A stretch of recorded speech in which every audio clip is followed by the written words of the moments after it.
drive. When Kestrel uses active camo, she instantly becomes invisible and gains increased movement speed. Additionally, she also leaves an invisible mist that reveals enemies who walk through it. If Kestrel deals damage to an enemy hero within the mist will detonate, damaging and briefly stunning all enemies within the area.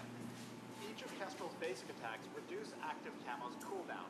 However, she cannot activate the ability while taking damage from an enemy hero. Weapon and crystal items upgrade this ability in entirely different ways. The delay when taking damage from enemy heroes is reduced and eventually removed when building weapon power, allowing her to become invisible mid-combat.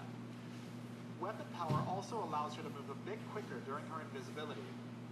Crystal power instead increases the duration of both her stealth and her trap, and eventually allows her to reactivate active camo while already invisible, allowing her to place traps without revealing herself. This allows for aggressive tactics, but still leaves her vulnerable if she gets caught in enemy fire. I recommend learning this ability at level 2. Unless playing heavily around Kestrel's stealth, upgrade this ability last. Kestrel's ultimate, one shot, one kill, fires a single shot across the fold, devastating the first hero, large creature, or structure in its path. If this hits an enemy hero, it reveals them and grants Kestrel full stacks of her adrenaline perk. I recommend learning and fully upgrading the ultimate.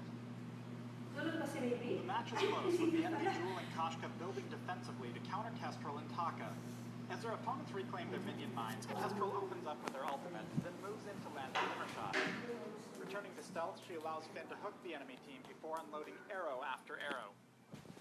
Watch how Kestrel keeps her distance from the fight, landing shots on Jewel from her maximum range. Crystal has a much longer effective range than Weapon due to how far Glimmer Shot's splashback extends past the weapon impact. As the fight continues, the team brings Jewel down and both Ringo and Koshka are forced to flee.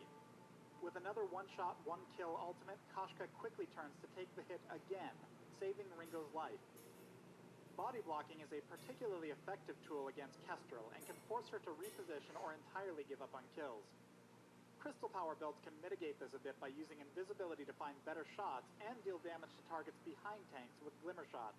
Weapon instead gains armor piercing on Glimmer Shot and higher ranks of her ultimate, making it more effective at simply killing the front line. Kestrel keeps her distance from Ringo, who can easily prevent her from stealthing once he's in range, and potentially lock her down for the kill. Now invisible and aiming her ultimate, Ringo and Koshka are left at a unique disadvantage, as neither of them can see her to target their attacks and abilities. A clean third shot finishes off Koshka, rounding out a convincing win for the team. Shortly after this, a team fight breaks out near Kraken. This time, Ringo finds himself caught out of position with no one to block Kestrel's ultimate. After using her final Glimmer Shot, both herself and Taka need to fall back for a moment. Taka is about to turn and run through Kestrel's trap, forcing Koshka to run directly through it as she pursues.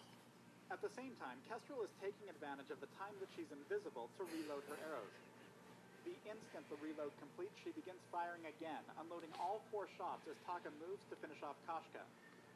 As Jewel is taken down, Kestrel and her team will be able to pivot from here to take down the enemy Vayne Crystal and claim victory. Thanks for watching the Kestrel Hero Spotlight. Download Vainglory free on the Apple App Store or Google Play and join us in the Halcyon Fold.